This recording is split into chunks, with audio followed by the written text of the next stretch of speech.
When Adrien Broner steps in the ring this weekend against Gavin Reese, the questions won't be surrounding whether or not he'll win, because most agree that he will, but about what lies ahead for him down the road. In all likelihood, that will be the case for him for a very long time, as he's in the enviable or unenviable position of being the #1 lightweight in the world after just one fight in the division. And much like a lot of things when it comes to the problem, that problem is similar to the one Floyd Mayweather had earlier in his career. The question is, can he be the next Floyd Mayweather? In the ring and outside of it, the similarities are obvious.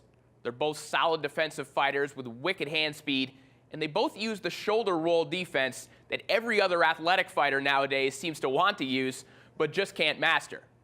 They're also both either charming or utterly unlikable, depending on your taste. Clearly, something is catching on for Broner. His fight against Vicente Escobedo last year was the highest-rated HBO Boxing After Dark telecast of the year, and only Julio Cesar Chavez Jr. and Hopkins Dawson II did better ratings than him overall. When Broner fights, he's a trending topic on Twitter. And whether that's because his father is combing his hair or he's faking proposing to his girlfriend in the ring is irrelevant, because people are paying attention. But are enough people paying attention for him to reach Mayweather levels of notoriety? Mayweather's pay-per-view record of 2.4 million buys against Oscar De La Hoya is a daunting number, as are all of the million-plus extravaganzas since then. But remember, it took Oscar De La Hoya to make that possible.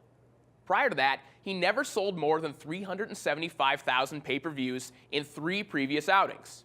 If we use Chavez Jr. as a comparison, those numbers for a pay-per-view debut are not out of the realm of possibility for Broner.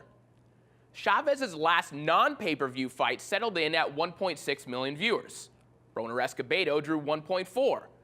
Chavez, of course, went on to face Sergio Martinez and collect 475,000 buys in September.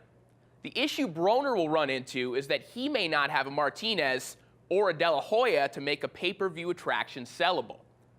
Of the conceivable future opponents for Broner, based on promotional outfit bias and a reasonable weight differential, none seem to have enough pull to make a promoter want to roll the dice on pay TV. The only ones who could are Juan Manuel Marquez, a free agent, or Floyd Mayweather himself. But as long as they're hanging out together and Broner's Instagram splash page is a photo of the two of them together, that's not going to happen. But can he overcome the lack of a star opponent to catapult him and reach Floyd levels, or will he go the way of a Roy Jones Jr., a popular, dominant force who never turned into a pay-per-view draw? What's important is that he has the kind of potential that makes this a discussion at all.